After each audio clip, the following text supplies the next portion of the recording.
your previous question about the Justice Department. I hope they're watching. I hope they're watching carefully, and I hope they understand the implications of what we're presenting. When it comes to implications, your colleague Liz Cheney was on two other networks this morning, and she said that you all are discussing a potential subpoena for Ginny Thomas, who is married to Supreme Court Justice Clarence Thomas. Are there lines that shouldn't be crossed here when it comes to the Supreme Court? Because one of the objections to the premise of a subpoena here is that it sets a dangerous precedent by putting the spouse of a justice in this political forum.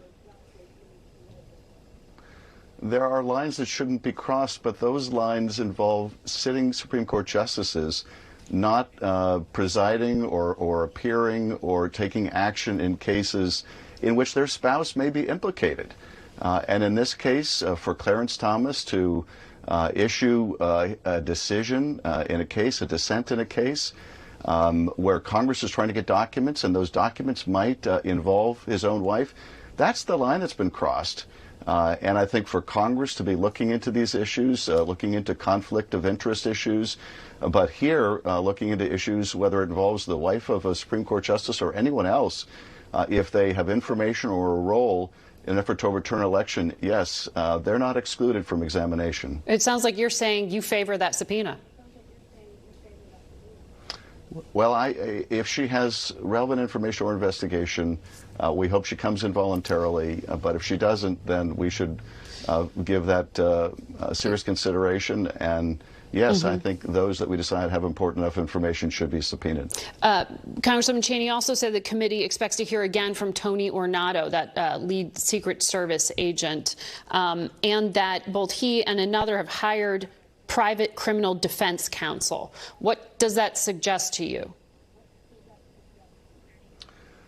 Well, you know, I think if they're hiring criminal defense counsel, then they probably have a concern about their potential criminal liability.